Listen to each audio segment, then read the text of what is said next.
What up, YouTube? It's Anime Hound here. Woo! I'm back after a little hiatus. Business at work has been a bit slow, so I haven't been able to really do anything. I've been working my ass off. My truck kind of took a dump on me, so I've been trying to get that fixed. So other things have taken priority. But the past couple weeks, I've been using a deck that I've pulled out of semi-retirement. I'd used it for quite a while, and since we are on the eve of Return of the Duelist, and you will know what card I'm talking about when I show you the deck, I decided to bring this deck out and use it and prepare. So, let's get into it. It's Gadgets. 3 red. Zomg. 3 yellow. If anybody happens to have the Turbo Pack variants of these, if you guys watch this, please hit me up. I would love them. And 3 green gadgets. That's 9 gadgets. I know that's not normal, but for the sake of this deck, it is.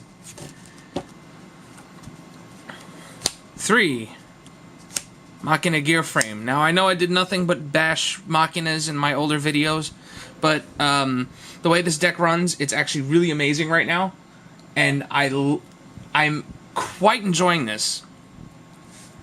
Then we got the boss monster of the deck, 2 Machina Fortress, and the Searchable Monster Reborn and Machina Cannon.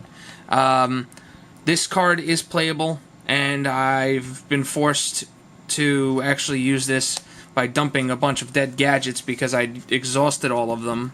And when you open up with a multiple gadget hand, that happens really quick. Dropped him at 3,400, and it was pretty funny. And then 2 Card-D. Now I know Robbie and a couple of others were using Photon Thrasher. Now, granted, that's a great opening Exceed play, but for the sake of this deck, because he is a machine, he's never really dead. If I have to use him, I use him. It's fine. He's a great play. First turn, Pot of Duality, set a bunch of back row, Card-D. Either they waste the Veiler, or you tribute it off, and you draw 2 cards. And otherwise, you just dump it to drop a Machina Fortress, which is perfectly fine with me. And because the format is utter shit, triple effect Veiler, you pretty much have to now, which kind of sucks. Spells, triple pot. Good card is good. I mean, this deck is, you know, it's all about setup if you're attempting what I do. Double Lance, because it makes the gadgets a threat, or a greater threat, I should say, because they can actually start to run over things. Then we've got the staple, single cards, Dark Hole, Monster Reborn, Heavy Storm. 1 Soul Taker. This card puts in work, but with a friend of mine running Lavels, and the deck actually probably going to be prevalent. They have Lavel Lavel Stenin, which is a beast because he can't be targeted by effects. So I've actually considered going back to Smashing Grounds, or at least siding Smashing Grounds, because it stops that. And 1 MST, because with dragons being prolific, you don't want to have a really bad game 1 against them. So this is, you know, we got less dead cards to worry about. It's always nice to have the 1 just in case. Then we've got 2 Ultimate Offering, because that's all we can get. But rightfully so, this card was restricted to 2, and I'm hoping it doesn't get knocked to 1, or else I'm going to be really sad. But c'est la guerre if it does. Pay 500 life points, normal summon another monster, and this also works during your opponent's damage step. Battle phase, I'm sorry. And Jesus Christ, this card is won me games. Ultimate Offering into Gadgets into Shockmasters equals I win. Double Torrential, staple. Double Bottomless. This card is really good against the rabbit matchup. Wait for them to go with their, attempt their rabbits. Bad players anyway, or, mediocre players, I should say. Or if, they don't have much of an out to attempt. Because I can't say all players are bad. I've gotten some really good players with this card. Because A, they either don't see it coming, or B, they didn't have much other choice of a play to make and had to do it. So, it's really good. This card, compulsory. This card is absolutely amazing right now. It is the answer to many, many Exceed problems. This card, again, has also won me games. In a wind-up matchup, guy summons Acid Golem, compulse it, I win. Zen Mains, get it out of the way. May Stroke, get it out of the way. Levier, get it out of the way. Like, it's such a great answer. I've actually considered trying to find room to put in a third one. This card is so good. Then we've got Solemn Brigade, Double Warning and Judgment, and one Starlight Road to protect it all.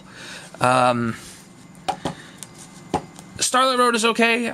It's mostly there for people who think they can get away with, yeah, I'm just going to heavy all four of your back row and yeah, funny. You deserve to get hit with the Starlight Road at that point. You absolutely deserve it. There's no reason, like, especially Dragon players, there's no reason for that. Dragons, you're not afraid of back row. You shouldn't be too afraid of back row. You make them waste them, and then you drop your big monster, and now they got a problem to deal with because now they have no resources to get rid of it. But Starlight Road is so good right now, considering, it's a heavy double torrential, dark hole, stupid stuff like that. Love the card right now. Extra deck. I don't know why I moved that. Number 11, Big Eye. This card is good. This card is real good. Double Fortress makes him, and if you played your cards right, you can bring back a fortress you detach to take a monster with that. This card's amazing. And I've seen people try and cheat with this. This card cannot attack the turn you activated its effect. So even if it fails, if it gets hit with Valor, it cannot attack. 1, Chaos Utopia Ray. Double Utopia. Because with all the 4s, it's absolutely amazing. And Utopia Ray, you can set yourself up to use him using Ultimate Offering and do some amazing things. It's another reason why Ultimate Offering is stupid, because it sets you up for that. Then we've got triple Shockmaster. This card is the OTK with Ultimate Offering. If you set yourself up, you go Shockmaster, Shockmaster, Shockmaster. If they see this coming, they're going to Valor one of the Shockmasters. However, if they don't have the Valor, you win. If you can stop their back rows and you have the Valor and they don't have a Valor, you win. Because this card, you call spells, traps, monster effects. Pass turn. Or swing, then pass turn. They can only set their cards, they cannot activate them. And then during your main phase, you go spells, traps, monster effects, swing, swing, swing. And because it takes 3 level 4s, you've got turns to deal with. Even one Shockmaster can be kind of a pain in the ass to deal with, depending on what you're going up against. 1, Gemini Pearl, because he's a big level 4 answer, and he's just big. 1, Maystroke. 1, Shark Drake. This is probably one of the cards I'm going to be taking out for Gear Gigant X, a.k.a. the Blue Gadget. I mean, he's good, but I don't know, 3 level 4s to make a beat stick, I might leave him in there, though. Kachikochi Dragon. Another card that may potentially be the one taken out for Gear Giganto, or both of them for 2 Gear Gigantos. Basically, Blackluster Soldier's other effect of being able to attack another monster if he destroys one and sends it to the graveyard. Then we've got Photon Pappy Operative, the answer to Spirit Reaper, or set cards so you can beat over them. 1 Stardust, because of the road. 1 Ally Justice Cataster, because I have level 4s, and Valor's makes 5. And her, because she stops the, well, she doesn't stop, but she eases the burden of Ultimate Offering in case it fails and you've spent a bit. You make her, and you recover those life points, which can be a pain in the ass to your opponent, because even if you don't have the offering and you can get her out before you set up for Ultimate Offering, it gives you another shot at it. Then we've got the side deck, 1 Gores, because he's in the side here mostly because I have continuous traps. I'm not going to play him in there if I play the offering and then draw him and they don't do anything about the offering. I'm screwed. Double Maxi for the wind-up matchup. This is an instant red light for them. They stop. Double Spirit Reaper, because this card is, again, an issue for... it's an issue for Rabbit. It's an issue for Heroes. Well, not anymore because they have the dark one. And an issue for wind-ups. At least early game for them. Double Fossil Dyna. Again, another problem card for a bunch of cards in the meta right now. Wind-ups, this says no. Dragons, this says no. Rabbit, this can be a pain in the ass if you have protection for it. Love this card. Then we've got Double Kaiku. Dark Worlds. Mostly Dark Worlds. Wind-ups, just keep smacking into their monsters with it. What else? Insectors, just keep beating into their monsters. Removing those hornets, getting them out of the game.